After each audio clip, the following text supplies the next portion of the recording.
Do you think we will be having a hard time to pursue all of this investigation, and if we will be having a hard time moving forward as a lawyer, ano po yung pwede nating gawin?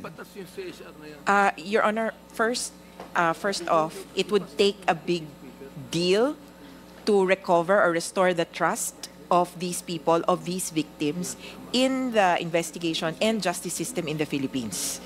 Pasensya na po, pero parang nabasag lahat yun nung nakaraang panahon. And lalo na, the killings continue. The HAS, the organization which monitors killings, have noted some 300 killings last year as well. And we think it could be related to continuing practice, kung nakasanayan na po ng mga pulis. Kung wala mang policy na sasabihin or walang sinasabi, parang patuloy pa rin talaga yung kalakaran. Ang pwede po siguro, if this committee or this government wants to investigate everything, as a rule, continue with the investigation. If some of the victims would prefer not to be reinvestigated, then allow them that leeway. So as a rule, lahat po iimbestigahan ulit, ilalabas lahat ng ebidensya, and just allow the victims to opt out. Paano lalabas yung ebidensya kung halimbawa wala na nga po yung ebidensya? Sa totoo po, actually, ito yung tanong nga namin Kung yung biktima po yung tatanungin, wala po sa amin din yung ebidensya. Nasa PNP po. Kaya, like for example, ito nga. I just think about this, because of the environment of the last administration, those evidences na, well, I hope that they can really deliver all those weapons, na nakuha sa crime scene, but I really doubt kung meron talaga. But kung wala, moving forward, we cannot investigate anymore. So, ano in-expect sa atin na dapat nating gawin kung wala na tayong makukuha ng ganong klaseng ebidensya and we cannot re-investigate anymore?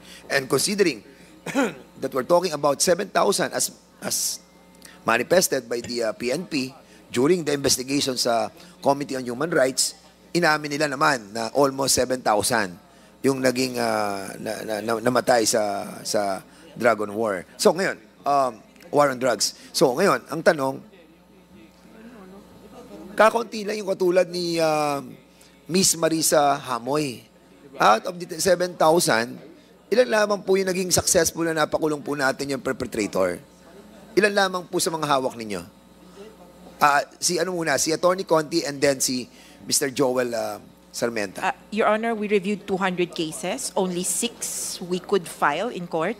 Only 1 we secured a conviction for. Isa lang naging successful. Out of total 200. And with Joel Sarmenta, so si Miss Hamoy lang. Based on me, hindi po. Filed but nothing happens. In fact, so wala pang I thought yung perpetrator na nakakulong na right now. Hindi din po. In fact, so in other words, sa 7,000, isa lang ang nakulong.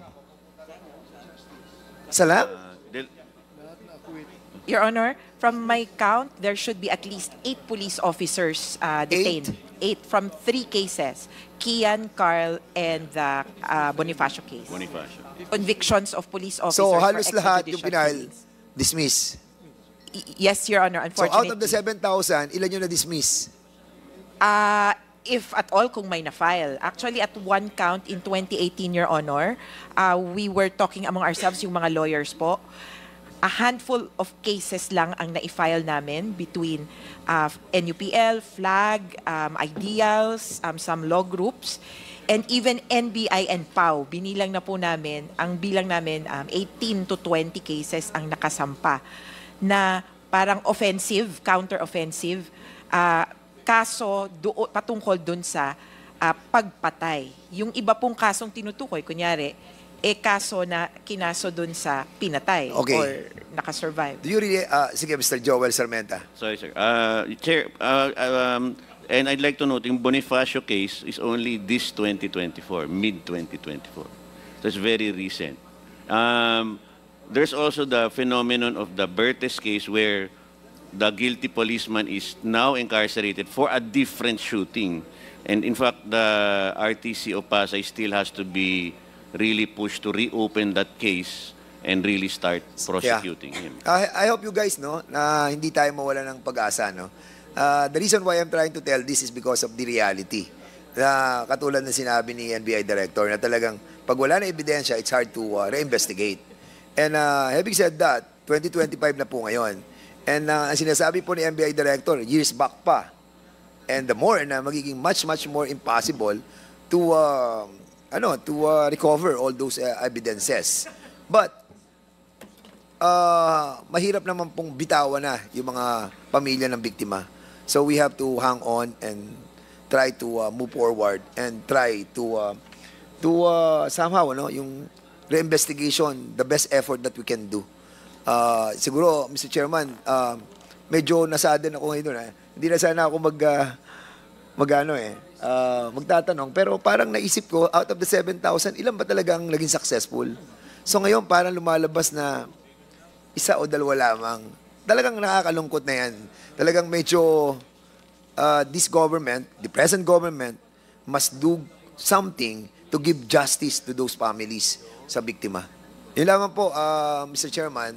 At halinawa ay magkaroon talaga ng resolve ang ating pong national government, no? Especially Mr. Chair. DOJ Chairman. and the Office of the President. Mr. Chair. Mr. Chair. Okay. I give way to Congressman sige. Paduano, Mr. Chair. Okay, Congressman Paduano, you're recognized. Thank you, Mr. Chairman. Salamat po. At least nakinig naman. Medyo nakinig din rin na pinagbigyan tayo ng pagkakataon na magsalita. Jen, before you recognize Chairman, General Salvador, Mr. Chairman, ganito lang po. I've heard about this statement coming from Mr. Sermenta. Sir, you mentioned about the representation of our country through the former DOJ Secretary on the International Human Rights Conference during the time. Being represented UN by Human Rights. If I'm UN mistaken, Human Rights in Geneva. in Geneva, which was represented by the then DOJ Secretary Guevara, di ba? Medyo makalimutin na kasi itong si Chairman Abante siguro. But as far as I remember, in the first hearing of EJK in his Committee on Human Rights, it was mentioned by then DOJ Secretary Guevara about that conference, and he mentioned also that upon arrival during the time, he submitted a confidential report with regards to it, no, to the Office of the President through ES, Executive Secretary. Now, as far as I remember during the time when I asked him about the document, confidential document, I directly asked him if the committee or the Congress can ask the Executive Department to give us a copy of that confidential. Now, sabi niya, of course, the Office of the President through the ES will invoke executive privilege, etc., etc. But sabi ko nga sa kanya, what if?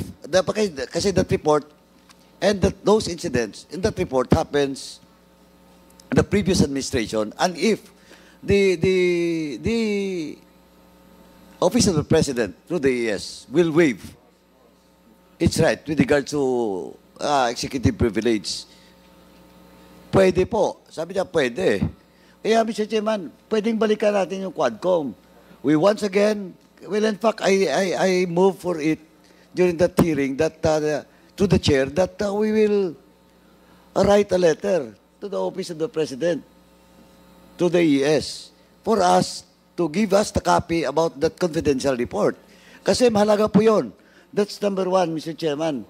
Kaya kailangan lang siguro natin pag-usapan ulit para makakuha tayo ng comprehensive confidential report with regards to EJK that was also delivered by, some portion of it was delivered also by then DOJ Secretary Guevara dun sa UN, United Nations Human Rights Conference at in Geneva. Now, second, Mr. Chairman, the case that was mentioned by the civil society groups, the Rise Up, well, in fact, it was also confirmed by the PNP. At there are around